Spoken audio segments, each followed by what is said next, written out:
In today's video, I want to talk about this. This is the Volador. It's the VD5 from Flyfish. Now, Flyfish has been getting a lot of attention recently because they're one of the very few frame manufacturers incorporating native mounting for the O3 air unit. In this video, we're going to take a look and do our full review of this frame and whether or not it's worth it.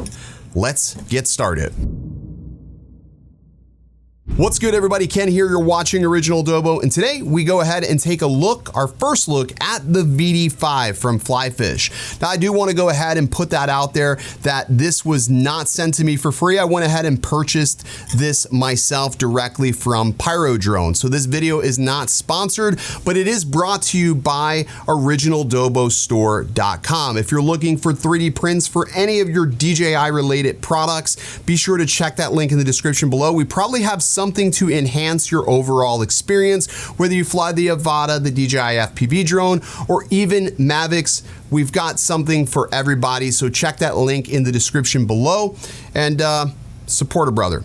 All right, let's get back into the frame. This is the VD5. It is a dead cat frame. It is really, really well done and really well designed. Now, I've built two of these in the past 2 weeks, and I've got to say, I'm pretty impressed overall with the way this frame flies. The dead cat design doesn't bother me at all. You can also purchase this in a TrueX design if you plan on using this for freestyle. I don't. I basically bought this to make this into something more cinematic. Now, this comes with all the 3D prints you'll need to go ahead and assemble this, so you don't have to print any of these things additionally, which is pretty nice. It does offer two different colors. You have the tropical mix and then the black, but of course you can download the STL files if you want to go ahead and print something a little bit more exotic. I just opted to use the 3D prints that they had here because I felt, well, that just works the best. The only thing it did not include is the fact that I use tracer, so I do mount my tracer antennas to the arms of my quads. That's just personal preference, but you can mount that really anywhere you want. So I did go ahead and print some separate STL files to mount that. Unfortunately, this does still favor Crossfire, so if you want to mount a Crossfire, there is an antenna mount here, a 3D print antenna mount that you can use for your Crossfire antenna. All right, let's talk about the components that I've chose to build this out. So the components that I've chose is the Major Wasp motors. I went with 4 of these motors. I also chose Beidou, or I should say, I want to say it is a Mamba GPS. It is the Beidou version, so it's not like anything crazy. I just basically wanted to be able to see my speed. I didn't really care about much else as far as the internals go. As far as the stack goes, the stack is a Mamba stack. It is the F7 app version, so it's the latest version. And matter of fact, if you didn't know, they had that on sale recently for like $79 for stack in ESC, which is pretty fantastic. That was an awesome deal. So I'm gonna go ahead and take this top plate off to show you the inside of this and how I have this sort of configured. Like I said, I did go ahead and build 2 of these, and on the second version that I built for a friend of mine, it did go a lot smoother on the build process because this is somewhat of a complicated frame to assemble, but I felt like I was able to build his a little bit cleaner. It is a little bit finicky to build this, but overall it is a really nice frame. Now, you will need 2 different Allen keys to go ahead and take this apart. You'll need the M3, and then you're going to need an M2 because on the rear version of this, where the integrated XT60 is, that does take M2 screws. It's a little bit annoying because if you were in the field and let's say you only had your M3, well, you're shit out of luck because you're not getting that top plate off. So that's something that I don't like, is the fact that there's multiple screws on this frame to assemble it. And there's just a lot of screws to assemble this. But like I said, the frame resonance is relatively low. And there's just one issue, but we'll discuss that here in just a moment when I get this cover off here. So once we get the cover off, we'll touch more on the inside. All right, so now that the cover is off, you'll see I have the F7 stack in here from Diatone, and this has been my stack of choice recently just because it is just so budget friendly, and the ESC is an absolute beast. It's pretty fantastic. I do have the OcuSync 3, the O3 air unit mounted in here as well, and I do have this directly mounted to the frame. So I've got screws going down into here, going up into here, and they mount in between. They sort of sandwich in here between this little TPU piece. Now, one downside of this frame is the fact that it didn't come with the screws that I needed to mount my air unit. Now, the screws that are needed are M1.6, so if you are struggling finding these, if you look for an eyeglass kit, you'll find the M1.6 screws, and you can actually pick them up at Walmart. They are a Phillips head, so that is sort of nice. So if you're struggling finding these, they're M1.6, and oddly enough, they work in sunglasses, so you can just go to your local Walmart or drugstore and find those screws, but I found them on Amazon. I'll leave a link to the exact screws that I ordered to make this work. So once you have that mounted in there, you can route your cables for your air unit either over the top or you can go underneath. Now on my buddy's frame, I ended up going underneath with the wires, much like I did here. His came out really clean. You couldn't see any of the wires from the top. It was just a really clean build.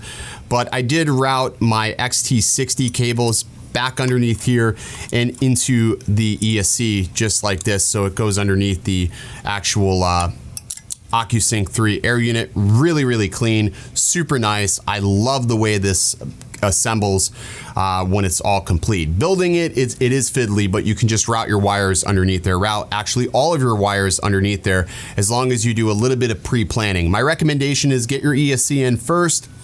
Get your air unit in first, then put your ESC in place and then mount your camera so everything is like sort of locked into place where you'd want it, and then go ahead and continue on with the build version. You do need to have these 3D prints in place in order for this to work. These 3D prints do make the XT60 situation actually play out. And what I'll do is typically as I'm building this, I screw down the XT60 to actually push this into place. Once it's on there, it is on there really good.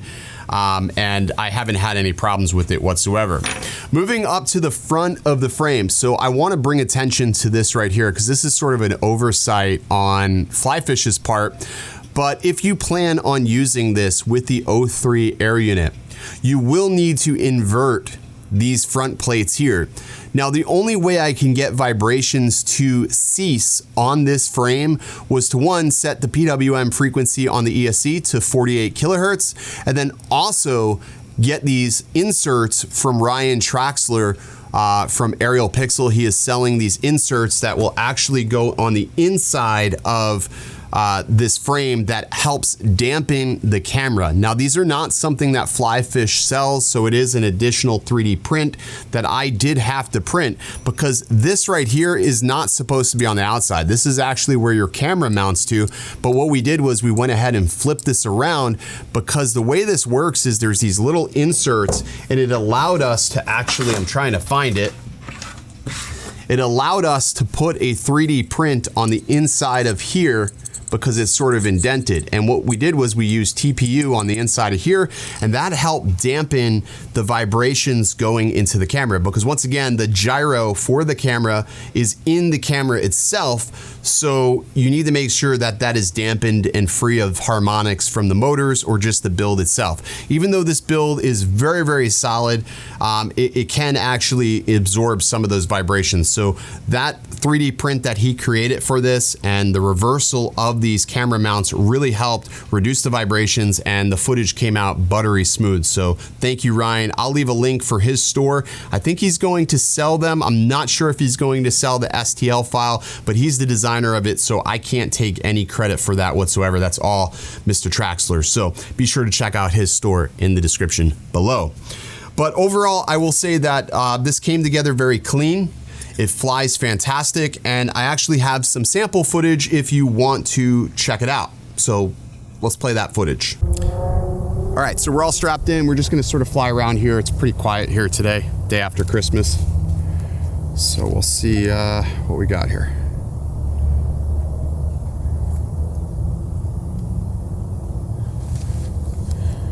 I don't know if I'm gonna wait for a GPS lock because I think I can go after it if I lose it, so.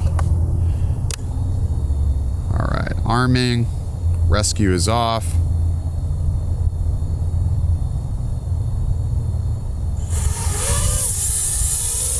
All right. And I think it's recording into the goggles.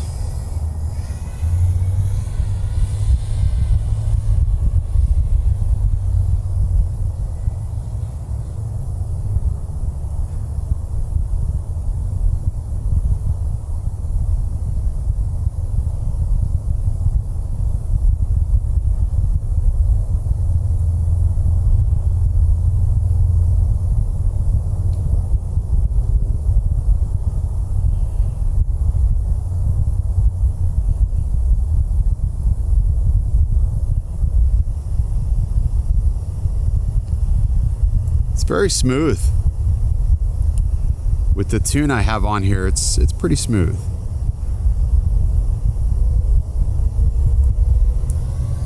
I mean, this frame does fly very well though, at least what I'm seeing here so far. I do have to work on the GPS though, because the GPS doesn't appear to be working properly. But for all intents and purposes, I think this is going to be okay for a test scenario. I am running Tracer on here. And Tracer is not really known for its range, but this seems to be doing pretty good.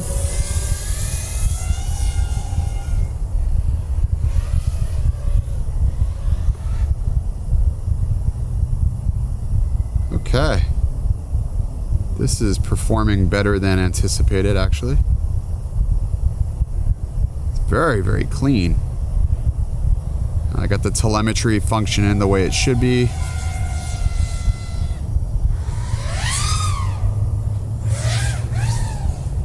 Oh, I see a walk-in trail here.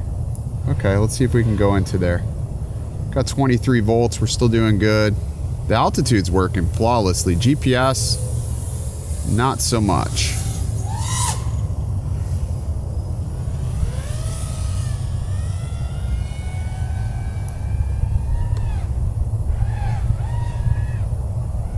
All right, let's come down.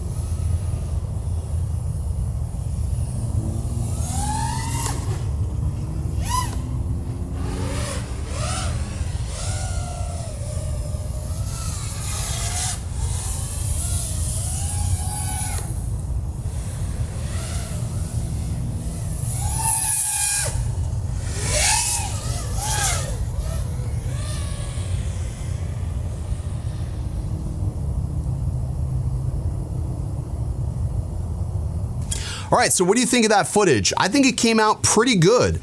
I think it looks smooth. I didn't notice any micro vibrations or any jitters. I flew this without any GoPro on there. That was just the VD5 ran through GyroFlow. Of course, you could go ahead and use the internal stabilization, which I may try because I do feel like after running the footage through GyroFlow, it does look noticeably softer for whatever reason that may be on the D-Cinelike footage, so I'm not sure if that's playing a part into this. I will have to investigate, but overall it does look good. It is more than passable for freestyle, of course. But yeah, I think it flew fantastic. Now let's talk about some of the drawbacks with this frame.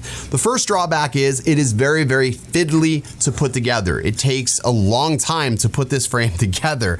And I've built a lot of frames, and this is probably one of the more complex frames to put together just because all the different screws.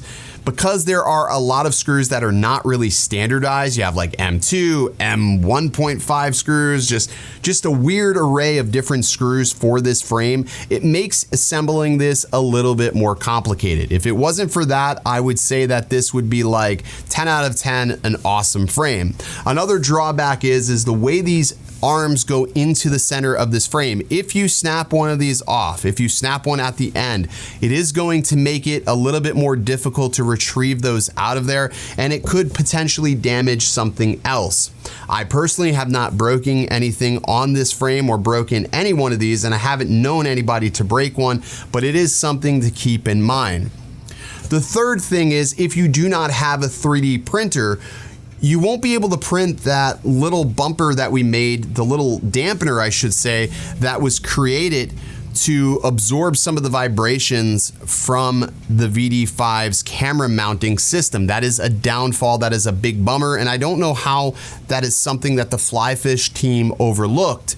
You didn't create any way to dampen the camera, knowing that the gyro was actually in the camera. Now, to give them credit, I don't think they actually tested this extensively with OcuSync 3 before bringing this to market, as a lot of frames really didn't do that. They had mounting spots for the O3 air unit, but they didn't actually test it. So not really something that I can fault them for, but it is something worth noting.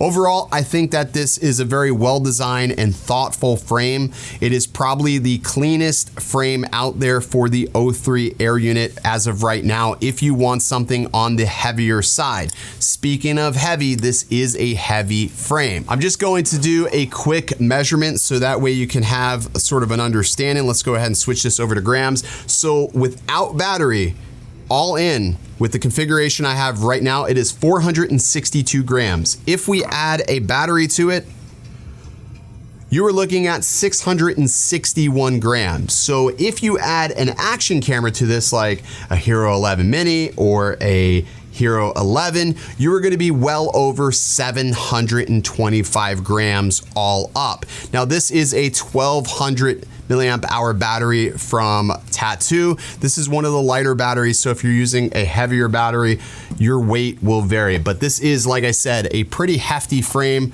with some compromises at mind. Now this build that I just showed you right here, all up, fully built, fully spec'd out, you are looking at roughly about $575. The stack costs $113. The motors cost $25 a piece for the motors that I chose for this build here. The frame is $64, and then the air unit itself is $229. If you decide you're going to add a GPS, the GPS I have here is $16.99. And then if you want to fly something like a Nano RX, like maybe an Express LRS or a Crossfire, you're looking at an additional $39. Of course, you can use the internal transmission system directly from the air unit itself, although I don't advise doing that, because if anything happens to the air unit at any point in time, you will lose your video and you will lose control of your drone as well. So you not only lose the radio, but you also lose your video, so you have no hope of retrieval unless you have GPS rescue set up, and the vast majority do not have GPS rescue set up, so I don't advise flying it that way. I still recommend using Crossfire. There is no benefit to using the DJI radio. It doesn't improve your video transmission whatsoever. That is an absolute farce, a lie, and anybody saying that is absolutely full of shit. The transmission of the video is its own separate thing, and it runs off of 5.8 gigahertz. So you're not gonna have any better range by flying this with the DJI RC. It is just a little bit more simple for the beginners that are not wanting to do additional wiring or configuration. Anyways, if you want a link to the exact tune that I'm running here or a link to this exact build, there will be links in the description below. They are not affiliate links. I don't have any affiliate links when it comes to FPV stores. I'm just going to shop around and try to find the best price for this particular build, and I'll link those components down below. Anyways, I hope you guys enjoyed this video. If you did, give it a thumbs up, and I will see you in the next one. Stay original. I heard they checking for me, no one checking on me, so I had to go run up a check. I got the message on me, ain't no flexing on me, my attorney gon' call and collect. Blessings on blessings for me, my successes only made them envious, they got upset. I had to put all their egos in check. I want the money to